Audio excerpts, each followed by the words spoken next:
మన ప్రభువైన యేసుక్రీస్తు పరిశుద్ధ నామములో ఈ పాడ్కాస్ట్ ద్వారా వాక్యం ఉంటున్న ప్రతి వారికి నా హృదయపూర్వకమైనటువంటి వందనాలు. దేవుడు మిమ్మను దీవించునుగాక.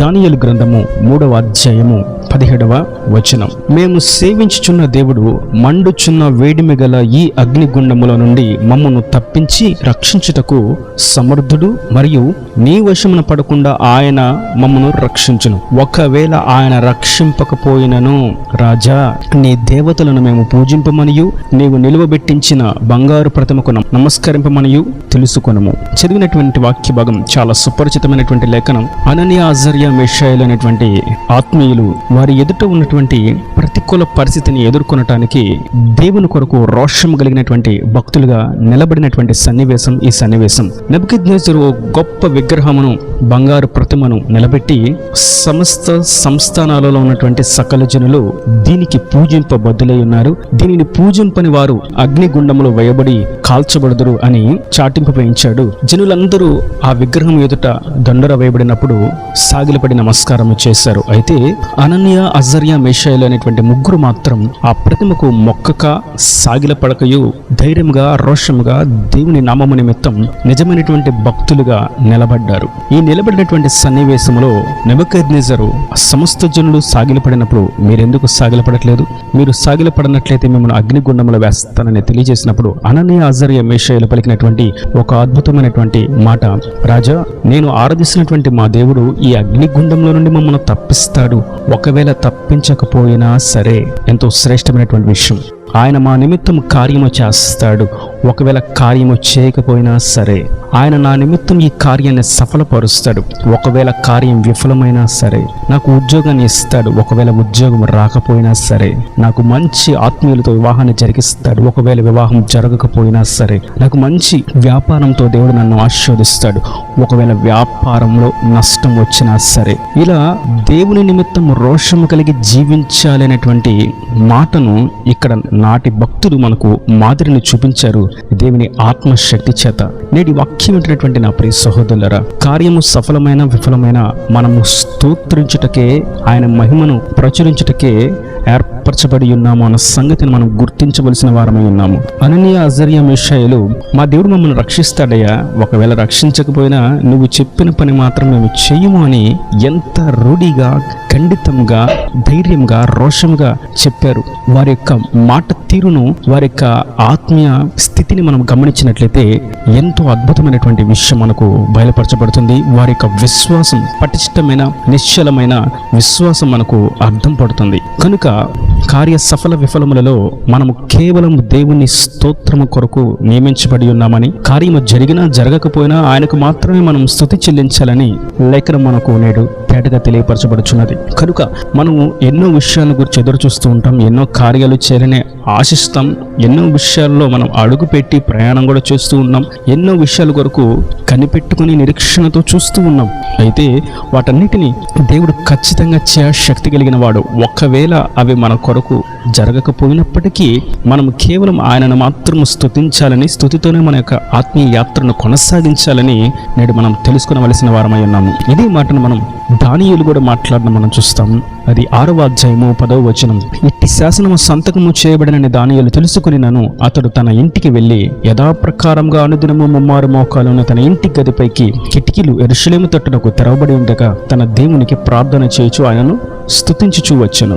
ఎన్నో శాసనాలు, ఎన్నో రాజ్యాంగాలు వ్యతిరేకంగా రాయబడి ఉన్నప్పటికీ, రాజులు సైతం శత్రుల వలె నిలబడినప్పటికీ, మనం దేవుని స్తుతించే విషయంలో ఏమాత్రం రాజీ పడకూడదు అన్న విషయాన్ని మనం ఇక్కడ గుర్తిస్తాం. దేవుడు ఈ అగ్నిగుండంలో నుంచి తప్పిస్తారని అననీయ అజర్యా మీషాయేలు పలికినట్లే దానియేలు కూడా దేవుడు ఈ సింహాల బోనులో నుండి నన్ను విడిపించగలడు అని, మరియు ఆ సింహాల బోన్లో నుండి ఒకవేళ నన్ను విడిపింపకపోయినా సరే, నన్ను సింహాల బోన్లో వేసేసినా సరే, సింహాలకు నన్ను ఆహారంగా మార్చివేసినా సరే, నేను మాత్రం ఆయనను స్తుతించడం మానను అని ఆయనను స్తుతించడానికే ముందడుగు వేశాడు. కార్య సఫల విఫలములలో ప్రతి విషయంలోనూ, ప్రతికూల అనుకూల పరిస్థితుల్లోనూ ఆయనకు స్తుతి యాగం అర్పించు, ఆయన నిమిత్తం ఆయన చిత్తము చేయడానికి మనం ముందడుగు వేయవలసిన వారమై ఉన్నాము.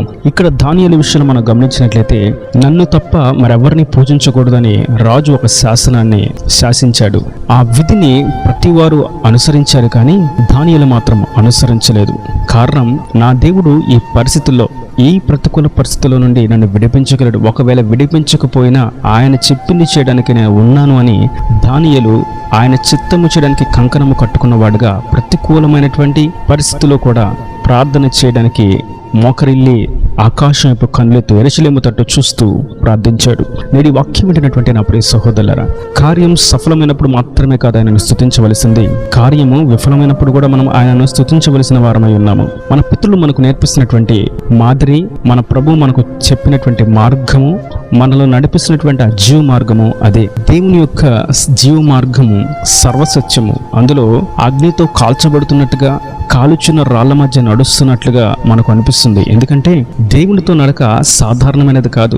ఆయన ప్రతి విషయంలో మనలో ఉన్నటువంటి తప్పులను, లోటుపాట్లను ఎత్తి చెప్తూ ఉంటాడు. మనల్ని సరిచేయడానికి ఆయన మాట్లాడుతూ ఉంటాడు. ఈ సందర్భంలో మనకు కార్యం నేను అనుకున్నది జరగలేదే, ఇలా జరిగిద్ది అనుకున్నాను కానీ ఇలా జరగలేదు, వేరే విధంగా జరిగింది, ఇలా జరుగుట చేత నాకు కష్టంగా ఉంది, నాకు నష్టంగా ఉంది, నాకు దుఃఖంగా ఉంది, నాకు వేదనగా ఉంది అని మనం అనుకుంటూ ఉంటాం. అయితే ప్రతి సన్నివేశంలో, ప్రతి స్థితిగతులు మనం ఆయనను మాత్రమే స్తుతించవలసిన వారమై ఉన్నాము. ఎందుకంటే సమస్తము మనం మేలు కొరకు ఆయన జరిగిస్తూ ఉంటాడు. మనం ఏదో జరగాలని ఎదురు చూసినప్పుడు, అది జరగక నష్టాన్ని చూసినప్పుడు మనం ఆయన స్తుతించాలి. యోబు చేసింది కూడా అదే. అంటాడు 2వ అధ్యాయం 10వ వచనంలో, మేలు జరిగినప్పుడు మాత్రమే మనం ఆయనను స్తుతిస్తామా, ఆయనను అనుసరిస్తామా, ఆయన చిత్తం చేస్తామా? లేదు.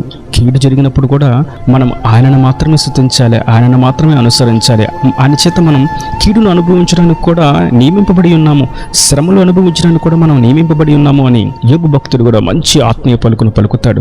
వీటన్నిటి విషయాలు మనం గమనించవలసింది, మనం కోరుకున్నది కానరాకపోయినా, ఆశించినది అందకపోయినా, మనం ఎదురు చూసింది మనకు దొరకకపోయినా, మన చేతికి అందింది మన చేయి జారిపోయినా, మనం కేవలం ఆయన మీద మాత్రమే ఆధారపడాలి, ఆయనను మాత్రమే స్తుతించాలి, ఆయన చిత్తము మాత్రమే మనం చేయవలసిన వారమై ఉన్నాము. ఒకవేళ నేను ఇది జరగలేదు కాబట్టి నేను ప్రభువును నమ్ముకోను, ఈ మందిరానికి రాను, ప్రార్థన చేయను, ఆరాధన చేయను, నేను ఈ క్రైస్తవత్వమును విడిచి వెళ్తాను, ఈ సత్య మార్గాన్ని నేను విడిచి వెళ్తాను, త్రోవ తప్పిపోతాను, నాకు నచ్చినట్లుగా జీవిస్తాను అంటే సాతాను వారిని చక్కగా వాటి కబద్ధ హస్తాలతో పట్టుకొని లోక పాపపు ఇచ్చల వైపు మరలగొలుపుతూ ఈడ్చుకుని వెళ్తున్నాడు అన్న సంగతి ఎంతో వాస్తవం. కనుక మనము దేవుని చేత మేలులను, కీడులను, అనగా ఆయన ఎవరికి కీడు చేయడు గాని ఆయన శ్రమల మార్గములో మనం నడిపిస్తున్నప్పుడు మనము నిలబడవలసిన వారమై ఉన్నాము. రోషము కలిగి భక్తితో మాదిరికరమైనటువంటి శక్తివంతమైనటువంటి క్రైస్తవ జీవితాన్ని జీవించుటకు ఆయన నామము నిమిత్తం నిలబడవలసిన వారమై ఉన్నాము.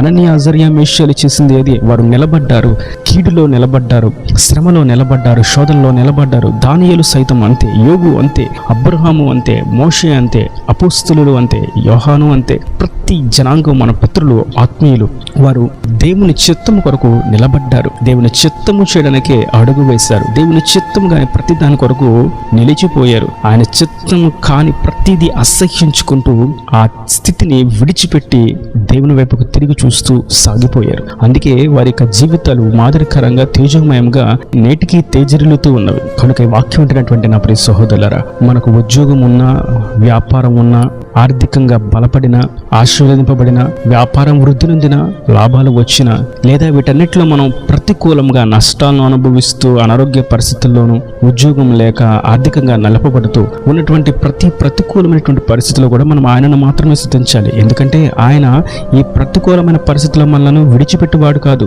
అననీయ, అజర్యా, మేషాలను అగ్నిగుండంలో ఆయన దిగి వచ్చి వారిని విడిపించాడు.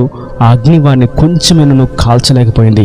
దానియేలు నిలబడినటువంటి సింహాల బోనులకు ప్రభు దిగి వచ్చారు, సింహాల నోర్లను మూసివేశాడు.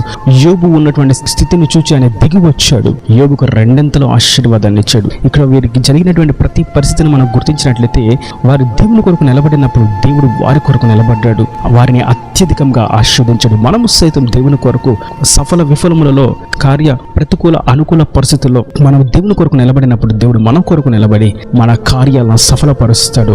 వీటన్నిటి విషయంలో మనం చేయవలసింది కేవలం స్తుతించుట, స్తోత్రించుట, ఆయనను ఘనపరచుట, ఆయన చిత్తము నెరవేర్చుట. అట్టి విధంగా ఆయన చిత్తము చేస్తూ దేవుని మహిమార్థంగా సఫల విఫలములలో, ప్రతికూల అనుకూల పరిస్థితుల్లో ఆయన కొరకు నిలబడి దేవుని రాజ్యానికి వారసులుగా మార్చబడుతుంది గాక. ఆమెన్. ఈయన దేవుని మాటల ప్రతిమైన హృదయంలో నీటికట్టి ఫలింపు చేయను గాక. ఆమెన్. God bless you. తలాల వంచి కన్నులు మూసినట్టయితే మీ కొరకు చిన్న ప్రార్థన.